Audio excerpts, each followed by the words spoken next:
नमस्कार, मैं हूं अनम राजलक्ष्मी। आप सभी का राजनंदन प्रसाद यूट्यूब चैनल पे स्वागत करती हूं।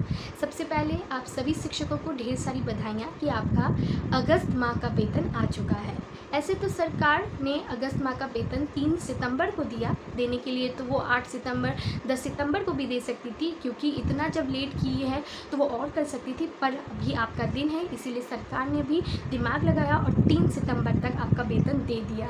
मतलब कि शिक्षक दिवस है आप सभी का, और सरकार को अलग से आपको तोहफ़ा ना देना पड़े, उससे पहले ही आप ही का तोहफ़ा, आप ही का पैसा आप ही को दे दिया। तो आप इतने ही में खुश हो जाइए, क्योंकि सरकार आजकल बहुत ज़्यादा पत्र और नए नए कानून बनाने में व्यस्त है। पता नहीं इस बार वो शिक्षक दिवस पे क्या आपके लिए तोहफ़ा लाती है, पर ज़्यादा से ज़्यादा तो एक तो ज़रूर मिलेगा। अपने व्हाट्सएप को रेडी रखिएगा खोल के, कोई ना कोई पत्र या कोई ना कोई नया आदेश फिर आपके लिए ज़रूर रहेगा। जैसे हर प्रतिदिन कोई ना कोई पत्र लागू हो रहा है, ये बात। प्लस एक वीडियो में एक शिक्षक ने कहा, बहुत अच्छी बात कही उन्होंने, कि सर हम सभी ऑनलाइन अटेंडेंस बना रहे हैं, यहाँ तक विद्यार्थियों का भी अब ऑनलाइन रजिस्टर, ऑनलाइन सारा चीज़, उसका क्लास, सब चीज़ ऑनलाइन सबमिट हो रहा है कि वो किस कक्षा में है, क्या कर रहा है, कितना है, आधार नंबर, अकाउंट नंबर, सब चीज़ ऑनलाइन हो गया। पर जहाँ बात आती है हमारे छुट्टी के लिए,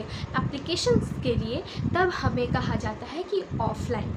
ये कहाँ का न्याय है? ये बात एकदम सही है कि आप सभी चीज़ ऑनलाइन कर रहे हैं, जो अच्छी भी बात है कि अब सरकार भी एकदम टाइम टू टाइम देखना चाहती है कि जो हम पैसा लगा रहे हैं, जो हम शिक्षकों पे इतना पैसा दे रहे हैं, वो सही से काम कर रहे हैं, नहीं कर रहे।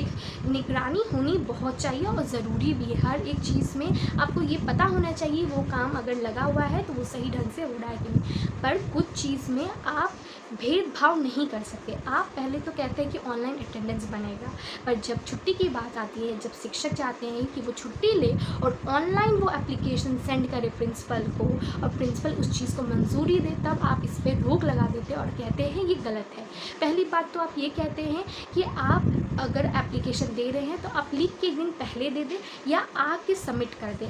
तो पहली बात तो ये कि ये क्या आपको पता चल जाता है कि घर में समस्या आने वाली है, या कब मेरे बच्चे का तबीयत ख़राब हो जाएगा, कब मेरे बच्चे का कुछ स्कूल में प्रोसेस एग्ज़ाम हो जाएगा, या पेरेंट्स टीचर मीटिंग हो जाएगा, या कुछ भी जो घर में आम काम होते हैं, ऐसे किसी समस्याओं से जूझना पड़े और मुझे छुट्टी लेना पड़े। कोई चीज़ पहले से नहीं होता, अचानक हो जाता और टीचर को छुट्टी लेना पड़ता है। उसके हिसाब से अब टीचर पहले से कैसे एप्लीकेशन जाके दे दें कि हम इस दिन छुट्टी पे लेंगे। अगर बच्चे का तबीयत ख़राब हो जाए तो एक दिन रात में सपना तो नहीं आएगा कि आज मेरा बच्चा कल सुबह उठेगा और उसको खांसी जुकाम और बीमार पड़ जाएगा, और वो कहने लगेगा कि नहीं आज मम्मी पापा आप लोग मत जाइए।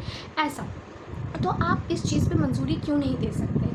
और अगर शिक्षक आ के दे, तो जब इतना समय वो आए हैं स्कूल में एक चिट्ठी एप्लीकेशन पहुंचाने, तो उससे अच्छा तो वो फिर वहाँ दिन बिता ले, क्योंकि उससे तो उनका लॉस भी है, क्योंकि वो एक तो भाड़ा लगा के स्कूल आए, एक एप्लीकेशन देने, ऊपर से एक दिन का उनका वेतन भी कटा क्योंकि वो छुट्टी पे चले गए। अगर आपको न्याय देना है तो सभी के लिए दीजिए। ऊपर से दूसरी बात ये कि अब प्रिंसिपल पे बहुत सारे दबाव काम के हो रहे हैं। पहली बात कि शिक्षक अब मिड डे मील की भी सूचना देगी, और ये बहुत अच्छी बात है कि सरकार ने इस कदम को उठाया कि जो सरकार अगर इतना पैसा भेज रहा है और बच्चे अगर उस तरह से उपस्थित नहीं हो रहे हैं, तो वो पैसा लगता है और वो सीधा जेब में किसी के चले जाता है, जिससे अब सरकार को मिड डे मील ऑनलाइन के थ्रू पता चलेगा कि बच्चे कितने आ रहे हैं। अब उसी पोषण से वो स्कूल में भी उसी तरह का पोषण आहार सब भेजेंगे। ये अच्छी बात है, पर इसमें एक चीज़ और केंद्रित हमें करना होगा कि काम अब बहुत तरह का हो गया है। टीचर्स को भी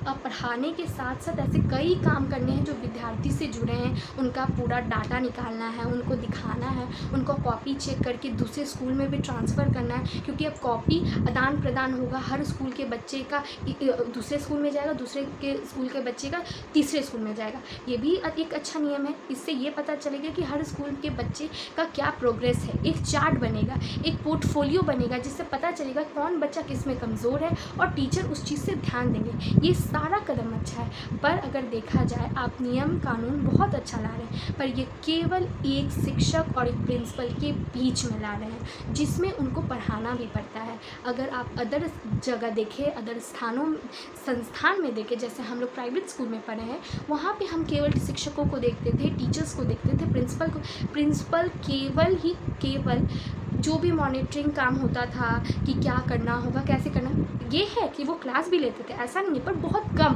क्योंकि अगर उन पे लोड है काम का तो वो क्लास नहीं ले पाते थे।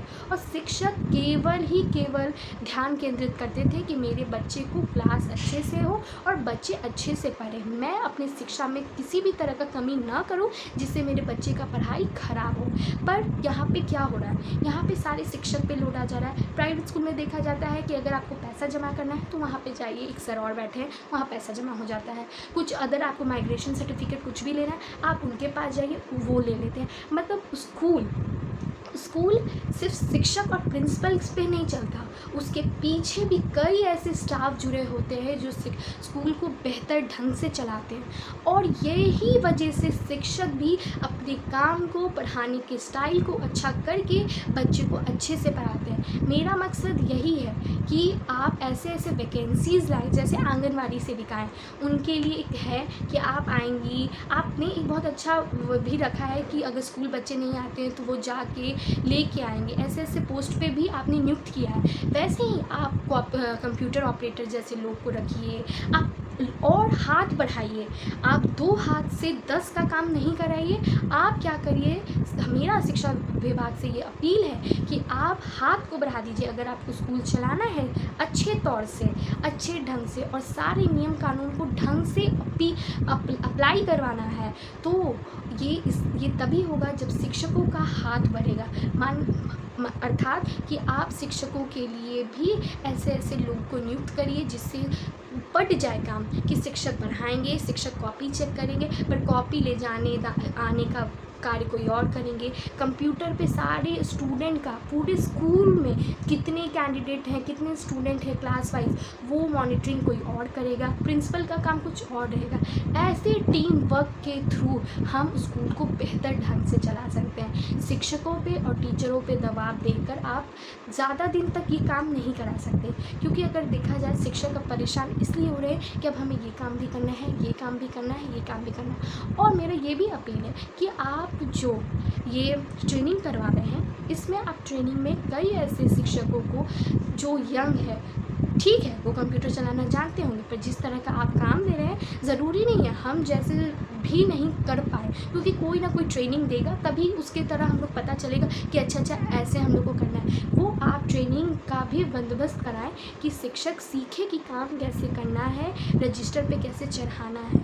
इसी तरह से सारा काम सही से और ढंग से होगा। बस मेरा यही कहना है कि आप काम तो बहुत अच्छा दे रहे हैं, नया नियम भी बहुत अच्छा है, पर ये काम केवल शिक्षक और प्रिंसिपल के बीच में नहीं, ये एक टीम के तरह होना चाहिए। और आपको इस पर सोचना भी चाहिए कि अलग अलग लोग, क्योंकि देखिए एक एग्जांपल हम दे सकते हैं, एक स्कूल में कम से कम 10 टीचर हैं, और आप स्कूल में जाके बच्चे का रेशियो देखिएगा, बच्चे बहुत ज़्यादा हैं, पर 10 बच्चे 10 टीचर उस बच्चे को संभालना प्लस आपका जो दिया गया कार्य है उसको करने में असमक्ष हैं, वो नहीं कर पाएंगे। अगर कर भी पाएंगे वो तो ठीक ढंग से नहीं होगा। इसके लिए आपको और टीचर बढ़ाना होगा या और ऐसे सदस्य को नियुक्त करना होगा जो इस काम को अच्छे ढंग से कराए। मेरा बस यही कहना है। और शिक्षक आप तो बहुत मेहनत कर रहे हैं, आपका काम बहुत बढ़ चुका है, और मेरा दिल से ये कहना है बिहार की भी जनता को, आप भी देखें कि बिहार के शिक्षक अब बहुत मेहनती हैं, बहुत कार्य कर रहे हैं, उन पे बहुत दबाव है, और उन्हें भी आप सराहना दीजिए। अदर जगह कहीं भी, अदर ज़िला में जाइए, अदर स्टेट में जाइए, कहीं भी, तो अपने स्कूल, अपने जगह, अपने जहाँ पर रहते वहाँ के शिक्षकों का आप ज़रूर बोलिए कि अब हमारे शिक्षक पे काम का लोड भी, और वो जिस तरह से पढ़ा रहे हैं उस वातावरण में, वो हम लोग के लिए बहुत ही सराहनीय है। तो आप सभी शिक्षकों को मेरा बहुत बहुत धन्यवाद। अगर ये वीडियो अच्छा लगे तो ज़रूर इसे शेयर करें, लाइक करें। बहुत बहुत धन्यवाद। जय हिंद।